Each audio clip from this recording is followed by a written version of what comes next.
Nuestro invitado a esta hora es Antonio de la Cruz, presidente de Inter-American Trends y analista político. Antonio, bienvenido, como siempre un gusto saludarte. Muchas gracias, un gran placer estar contigo y con tu audiencia. Antonio, tengo para hablar contigo un lote de noticias sobre Venezuela y quiero arrancar por el tema de la salida de la residencia oficial de la Embajada de Argentina en Caracas de Fernando Martínez Mótola, un hombre que fue ministro de Transporte y Comunicaciones del gobierno de Carlos Andrés Pérez y que se dice que no era del círculo más cercano de la líder de la oposición, María Corina Machado. ¿Qué pasa allí? ¿Qué está pasando en este caso? ¿Por qué se retira de la embajada después de permanecer allí 9 meses? Se entrega al Ministerio Público y se dice que ahora está en su casa bajo arresto domiciliario. ¿Cuál es tu análisis de eso que pasó con Martínez Mótola? Martínez Mótola ha sido un miembro importante de la plataforma unitaria. Recordemos que él estuvo en las negociaciones, en Barbados y en otras, en la que creó vínculos con los negociadores por el lado del régimen, con Jorge Rodríguez, por ejemplo. Y entonces, ¿qué ocurre? Bueno, en un momento determinado, ante la presión del régimen, de que va a capturar a los que están hoy en la Embajada de Argentina y la presión que ha tenido en términos de retirarle los servicios, el agua, la electricidad, pudo haber generado una cierta inquietud o perturbación en términos de Martínez Mótola. ¿En qué sentido? En que negoció su vida, ¿no? Entonces, es legítimo en un momento en el que tú estás con mucha presión y consiguió irse de la Embajada de Argentina con una negociación definitivamente directa con el régimen, donde él logra entrar en un régimen de presentación o en términos de ir a la fiscalía para generar la situación que ya conocemos. Yo creo que es una decisión personal, definitivamente, en esos momentos de angustia y que uno respeta, ¿verdad? En términos de que cada quien en esa circunstancia puede tomar la mejor. Recordemos lo que ocurrió con Edmundo González Urrutia, con la Embajada de España, y después nos dimos cuenta de que fue todo un caso de presión y extorsión. En la Embajada de Argentina, ahí lo que hay que ocuparse es de los que quedaron adentro, que realmente hay una violación de los derechos humanos en términos de lo que conlleva al asilo político. ¿Fue más una situación de agotamiento, Antonio?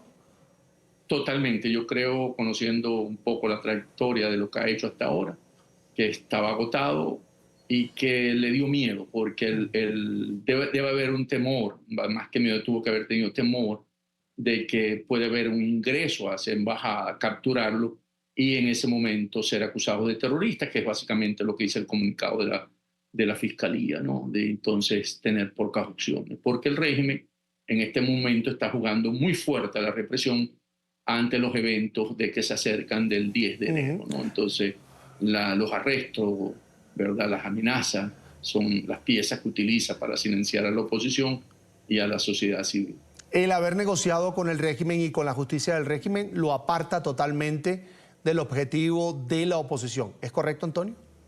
En este momento sí, porque si viese, por ejemplo, lo que ocurrió con Edmundo González Urrutia, puede hablar, pero estando en Venezuela con medidas cautelares, no puede hablar. Entonces, básicamente se aparta de esta fase final en términos de lo que está planteado para que el 10 de enero se juramenta Edmundo González Urrutia.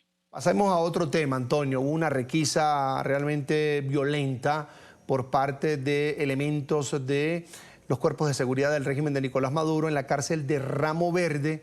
Todos sabemos que esa es una cárcel militar, pero que también ha sido utilizada para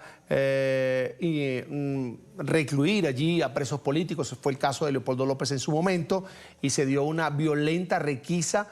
3 personas heridas, atropellos, nombran a un general que respetó todos los derechos de las personas que están allí privadas de la libertad. Y yo te quiero preguntar, ¿esto es miedo frente a lo que viene a partir del 10 de enero? La posesión de Maduro por un lado y el anuncio que hace Edmundo González Urrutia de que va a regresar a Venezuela para tomar posesión del cargo el próximo 10 de enero también. Sí, ¿qué ocurre? Ellos están montando todo un escenario, una estrategia para buscar que la oposición, las fuerzas democráticas, se intimiden y que puedan generar un momento de una crisis en ese sentido de violencia. ¿Por qué? Porque ellos vienen haciendo, lo hicieron también en el Rodeo 1, donde hay militares que también están presos en esas cárceles. Y entonces, ¿qué hacen? Están montando toda una represión a los factores militares que podrían generar, no ellos porque están bajo cárcel, bajo régimen carcelario, pero sí una expectativa dentro de ese sector militar de que puede ocurrir una, no llamemos una coincidencia en términos de no aceptar que Maduro se juramente el 10 de enero y que pueda generar una rebelión cívico-militar o militar-cívico ese día, y entonces lo que están haciendo es básicamente reprimiendo muy fuerte, primero para poder generar que esto es producto de las fuerzas democráticas y que ellos son los causantes de lo que está ocurriendo, y ver si con ese discurso pueden, o esa narrativa, pueden convencer y mantenerse en el poder.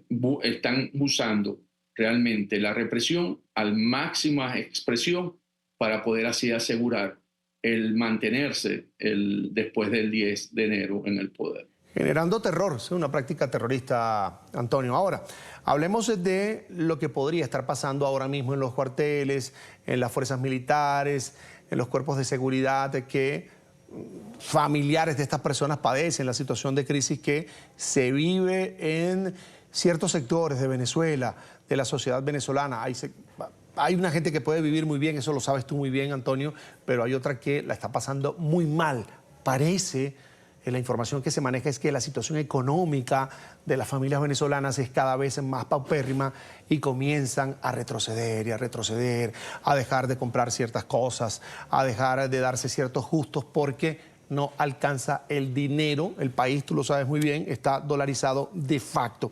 Pero me llama mucho la atención, por ejemplo, lo que hace Iván Simonovic en su canal de YouTube, y habla del quiebre prácticamente de las fuerzas militares. ¿Crees tú que esto pueda pasar a partir del 10 de enero? Hay una realidad, Antonio, y es que por más que el CNE haya dicho que ganó Maduro y que se haya pronunciado la presidenta del Tribunal Supremo de Justicia, que es una señora que militó en el Partido Socialista Unido de Venezuela, y que el fiscal persiga a María Corina, que es un hombre que militó en el Movimiento Quinta República y luego en el PSUV. Es decir, puede que haya cansancio, Antonio.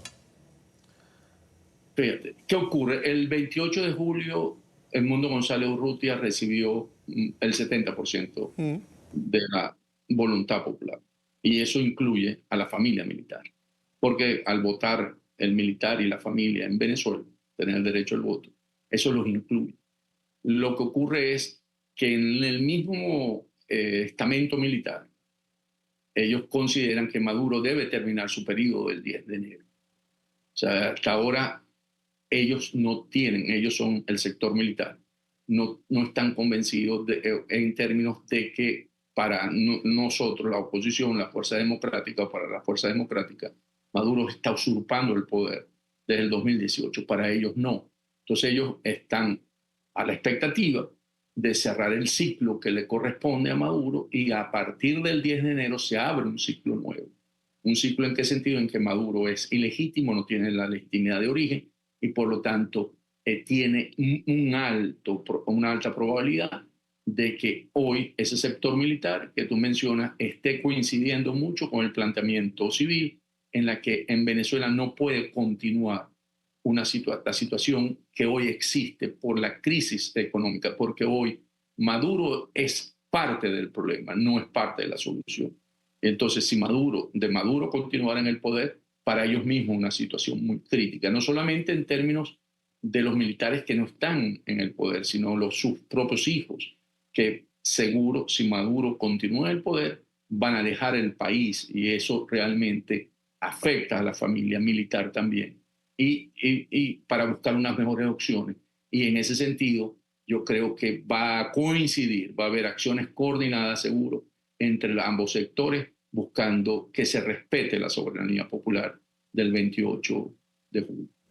Quiero un comentario tuyo también, Antonio, sobre lo que denuncia la ONG Provea, que además Maduro dice que Provea trabaja con la CIA desde los años 90 y conozco en profundidad el trabajo de Provea, de la gente que ha pasado por Provea, pero bueno, no vamos a entrar en detalle. Esta ONG denuncia que Jesús Armas, que formó parte del comando de campaña, estuvo muy cercano a María Corina Machado, ha sido torturado, sabemos que está detenido en una sede de la Policía Nacional Bolivariana, eso lo confirmó su novia, pero que le han aplicado esa práctica que tú conoces muy bien, de la bolsa plástica para torturarlo, para buscar una declaración que enlode de alguna manera a su partido político, que es el partido político de María Corina Machado. Parece que no lo han logrado, pero hay la denuncia, aunque no por parte de él, pero sí de la ONG Provea, que tiene cómo conocer ciertas cosas que pasan en las mazmorras y donde el régimen tortura. ¿Por qué ensañarse contra Jesús Armas, Antonio? Jesús Armas es un dirigente social político. Bien, estamos conversando con Antonio de la Cruz, es el presidente de Inter-American Trends, además analista político, conoce muy bien la realidad de Venezuela y pues nos acompaña esta tarde para hablar de todos estos temas que todos, incluso si nos ponemos a ver, Antonio, dependen de la toma de posesión anunciada por Edmundo González para el próximo 10 de enero. Y te preguntaba por qué crees que el régimen se ensaña contra Jesús Armas. Jesús Salas es un dirigente político, un dirigente social, con mucha conectividad con los sectores que ese día o antes del 10 de enero pueden tener una situación de búsqueda de una solución pacífica a restituir la soberanía popular. Entonces, ¿qué ocurre? Que Jesús, de una manera, pienso que no entendiendo lo que enfrentamos hoy, que es un régimen, ¿verdad?, de que se está jugando la máxima represión, fue capturado en un restaurante de Caracas.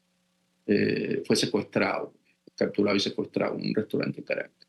Y por supuesto, conociendo tú también cómo opera el régimen, lo primero que hacen es que revisan el teléfono y si no hubo el cuidado suficiente, definitivamente tenía contacto con todos los sectores que él maneja. Entonces, hubo ahí donde yo creo que pueden estar involucrando a Provea, porque a lo mejor tenían relaciones por la lucha que lleva Jesús diariamente. Y en ese sentido, el régimen lo que anda buscando, como dijimos, es crear toda una narrativa que en Venezuela se está gestando una insurrección, entonces en la que puede haber una situación crítica para poder tener legitimidad Maduro, la cual no obtuvo en las urnas el 28 de julio. Entonces, lamentablemente, Jesús fue secuestrado y ahí hay que tener mucho cuidado con el resto de los dirigentes, tomar todas las precauciones, porque este régimen, a ser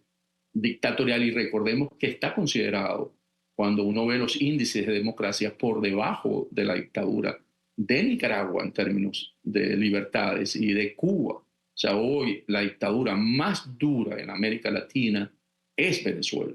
Y por lo tanto tenemos que estar preparados en estos momentos donde el régimen anda buscando cualquier excusa para generar este miedo a la población y a los dirigentes en una situación que todos sabemos que ellos van a querer materializar el 10 de enero y juramentarse ante su Asamblea Nacional.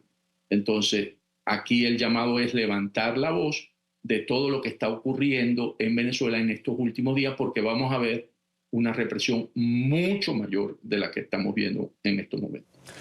Antonio de la Cruz es el presidente de Inter-American Trends, además analista político. Antonio, como siempre, un gusto conversar contigo. Será hasta la próxima. Buena tarde. Muy buena tarde y un gran placer. Hasta luego.